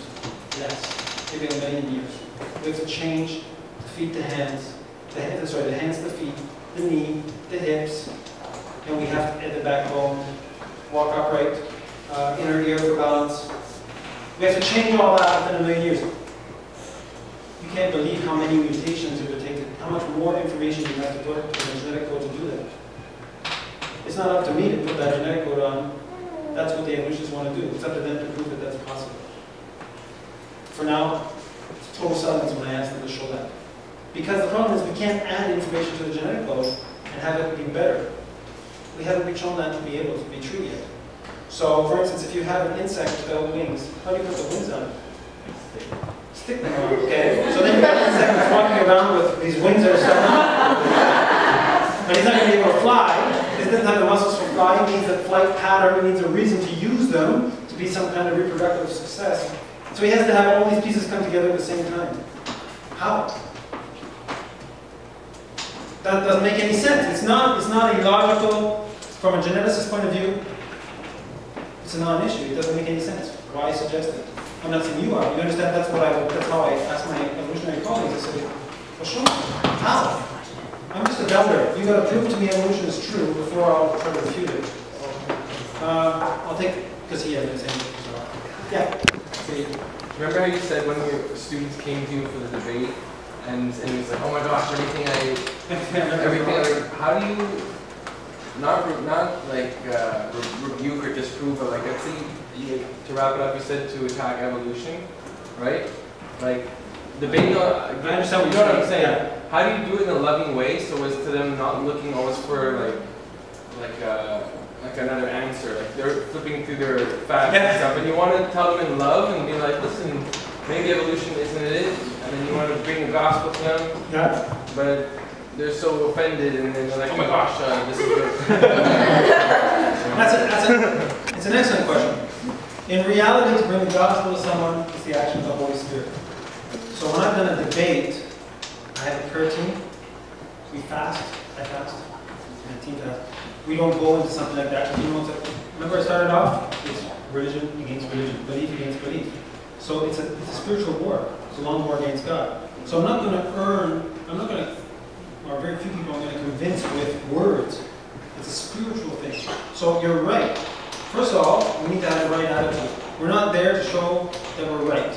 When I say attacking evolution, I didn't say attack evolutionists. I love evolutionists. They're my colleagues. They're my friends. We have good times together. We agree to disagree. We have good times together, and they recognize that I'm a Christian, and that I'm not changing my position, and I'm cogent on what I believe. And they find that I'm a sort of phenomenon, are interested with what's going on. But we want to show them the love of Christ. We want to be transparent to Christ. And so it's important not to get into an emotional debate. It's important to recognize that we don't have all the answers. For sure, we're not God. And if we told them we had all the answers, that would be wrong. And they would put it off because that's arrogance. So we have some answers. We don't have all. We have more. If I took the two from a scientific point of view, yes, the creation model weighs a lot heavier in the evidence balance than the evolutionary model, unquestionably. It's not that there's zero evidence for evolution. If I was an evolutionist and looking at things from an evolutionary perspective, I'll come up with some evidences for evolution. Now, as a creation, I can say why they're not true, but from their perspective, it makes sense. Okay? So it's not like they're totally illogical. Who was the person who asked me? You were asking me that when we were eating.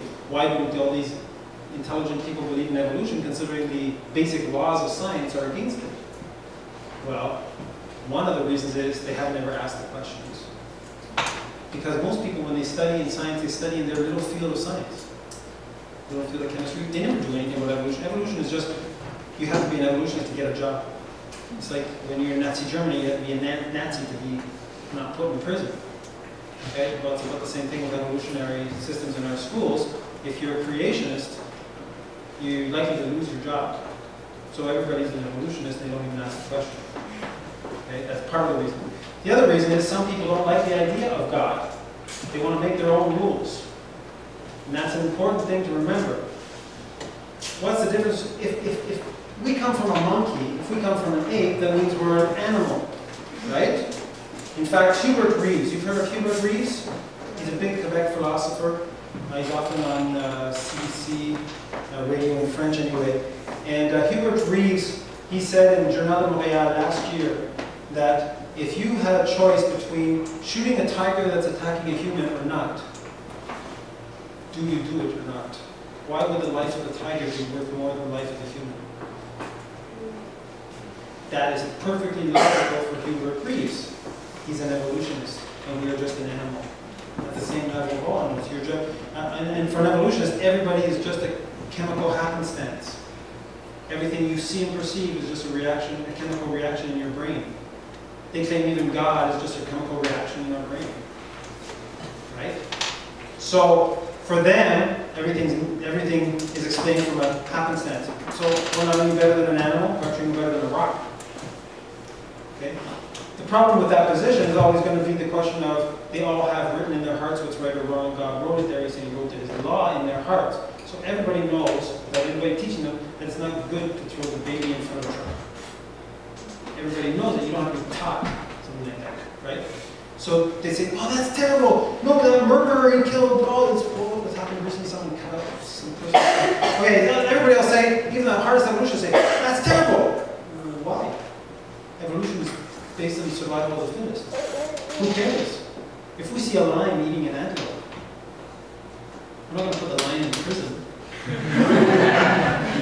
Understand? So we have a different set of morality for us, and that morality is based on Christianity and faith in God's morality. So, ultimately the answer to the question is, it's a spiritual discussion. So we start off, or what I do is I start off with some evidence, just to remove the mask of evolution. And while I'm doing that, I'm asking God, Lord, tell me what I need to be talking about to this person to reach their heart. Because behind the mask of evolution, there's a real human who has a hard issue, who needs God.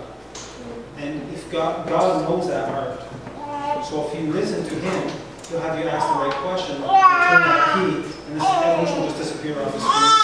It's gone. But to get there, you sometimes have to go through that evolutionary screen. That's all I use it for, just to get through the screen and just to certain thinking. I sometimes don't want to prove I'm right. I just want to say, how do you explain this? I just sort of pretend I'm wondering.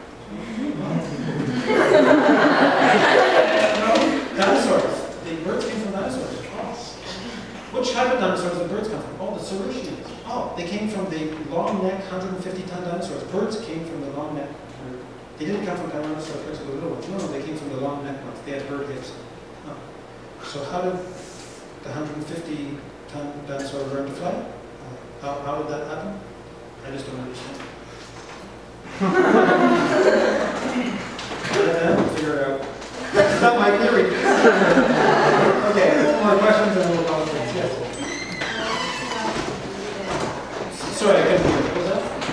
I was going to believe Extraterrestrial. Excellent question. It's another wrong question. Who thinks there's extraterrestrials about this voting thing? Okay, who thinks there's extraterrestrials? Okay. All right. I guess God is an extraterrestrial. My position is from a scientific point of view, I don't know why they'd be so interested in Earth, because Earth would be, even our galaxy would only be a dot. It's like the wall is the universe, our galaxy is a dot. How do they even find that dot? Okay? Why would they be so interested in Earth? And why would they always come with the same anti-Christian message? Seems like they're going out of their way. Also, Romans, from a biblical perspective, Romans says all creation awaits the redemption of men, a redemption of the sons of men. And so if all of creation is awaiting redemption, that means Adam affected all of creation. Adam's sin affected all of creation. So if there were extraterrestrials, which I don't think there were because Jesus came into life for a human, but if there were extraterrestrials, they also need to be saved. Because he affected because its fall affected not just humanity, right? It affected the earth. It affected snakes, it affected humans, it affected, it affected animals, it affected vegetation. Remember the thorns? It was part of the curse. That's why Jesus had a crown of thorns. He was taking the curse of Genesis on his head. For us. Yes? Talk a little bit about carbon dating. Carbon dating.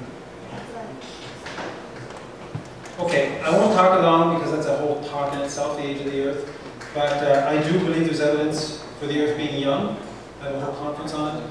Carbon dating doesn't really have anything to do with the age of the Earth per se from an evolutionary point of view, because carbon dating is within 50,000 years. You can't go any further. But carbon dating is interesting for us creationists because 15,000 samples of rock, marble, bone, coal has been dated and published in the Radiocarbon Journal. That those things should be 300 million years old, but they have significant amounts of carbon dating, making them less than 8,000 years old. So how can one system give 300 million years old and the other system give 8,000 years old? Something's wrong. But that'll be another time. Good question. Final question. What's the genetic variation in the fact, like, each one of us, we have different genetic makeup. Yes. But how, like, there's 7 billion people in the world, like, how does it feel different from people? Excellent question. I'm actually reading a really good book on that called One Human Family by Carl Wieland. Actually, probably one of the better books ever written on it. And basically, we're at a situation where the creationist revolution, so we're talking about what we call races, or different groupings of humans. There's a lot of fallacies about this.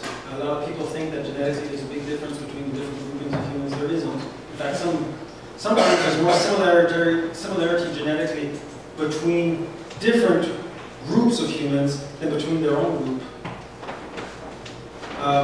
So what we have is, if you look at skin color, it's melanin.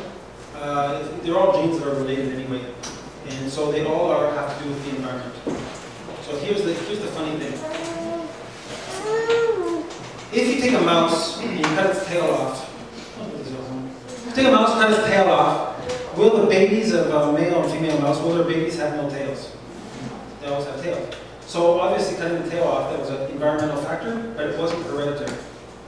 Right? It wasn't passed on. Okay. In the case of racial characteristics, I'll call them that even though I'm not referring to it in the same sense as some people might call them race, in terms of superiority and listing genetically different groupings, such as you have people with high melanin levels, which are different skin colors in the equatorial areas. And you have people that are Caucasian that have much less melanin. It's just a level of melanin in our skin. It's protection from the sun. So it's good to have dark skin if you're in the equator. It's not the best thing to have dark skin if you're in Norway. Because there's not much sun, you want to get that much vitamin D as possible. But the difference isn't enough to kill us. In other words, it being like British South African there for generations, and as long as they marry within their own population, they stay white, they didn't turn black because they married. So, the only way to explain it is this way. Noah's on the boat. It's not that he has 3 sons of different colors. They're probably all common brown, medium brown. They spread out. Now their genetics are pretty good. They're living 600 years. They don't have many mutations, and we're just starting to learn about epigenetics and the fact that there is parts of the environment that can be hereditary. The way we eat can affect our children 2 generations down. Diabetes has been discovered to be a gene that can be caused by our nutrition and can be hereditary. That's epigenetic. So there's some things going on that are special. So here's my theory. The flood, people come out, they have a really good genetic code, not many mutations. They start spreading around the world, especially after the Tower of Babel, because they couldn't understand each other talk. So they start spreading around the world, and they go into different areas that are high sun, low sun, high pressure, low pressure, different food types, etc. And the genes respond to this epigenetically, and it's hereditary. Now, we have so many mutations on our genetic code after all these years that we cannot, our gene code isn't as flexible as it used to be. So it can't respond to the environment the way it used to. Is that a form of evolution in itself? It's microevolution, Correct. but we all agree on microevolution. Everything produces after their kind. These are all humans. It's not like a reptile came along. Right? It's all human. There's no evolution. We didn't change from different species. We're all one. We're all inter-reproducible. So then the origin of species is that something that we should take as a factor? No, the origin of species covers much, much more than just interspecies. He just talks about natural selection. Of course, he didn't know anything about genetics, right? Natural selection, his problem is not with the natural selection. His problem is what he suggested natural selection would do. He was saying natural selection could give us an explanation of going from bacteria to human. But all his examples for natural selection are all within a species. So yes, do finches have different evolutions depending on whether they're on a different island? Yes, but it's not new information. It's information that was already there. Natural selection can only act on information that's already there. It doesn't create new information genetically. There's no new, you're not going to create a new organ through natural selection. So that means that the code that you see in this room with the different people, the sons of Noah already had all that code potential in their genetic code because it had fewer errors. So they had the potential for this different variation. In fact, variation is good because it means you survive better under multiple environments. So you have a better survival factor having variation than having a code that's too thin. The Jewish people in Russia have a Tay-Sachs disease issue, and that's because they all were interbred through very few people, and so they have a genetic disease that is throughout their whole group because they didn't have the variety that the sons of Noah had. So they selected, that natural selection takes away information, never adds new information. Okay, one last question. How can I resist? You were smiling.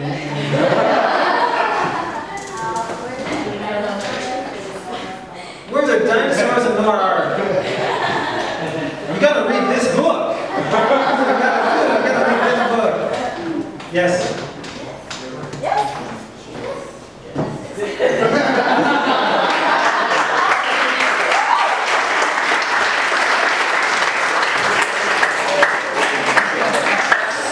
So yeah, we don't want to keep you guys for too long. We're going to wrap it up. If you'd like to pray for us?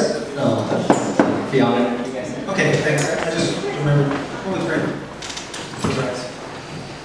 Thank you, Lord. Lord, we thank you for a fun evening of worshiping you, of eating together and worshiping you, and talking about you as creator. Lord, we thank you for your creation. We thank you for the privilege of recognizing you.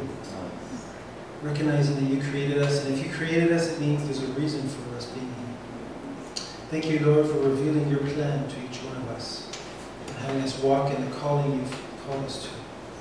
And Lord, I ask that if there's anybody here who has never given their life to you, Lord, that they'll give their life to you. They'll say, Jesus, I give you my life. And I ask you, Lord, to take everything. I ask you to forgive my sins. I receive that forgiveness. Jesus, I thank you for going to the cross, suffering for me, for taking my place. And Lord, we just want to celebrate you. We want to go away from here this evening rejoicing in your love towards us as part of this great creation, marvelous creation. Whether it's the tail of a bacteria, whether it's a mouse, a dog, or a star, Lord, we want to thank you.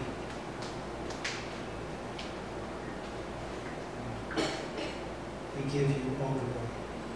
In Jesus' name. Amen.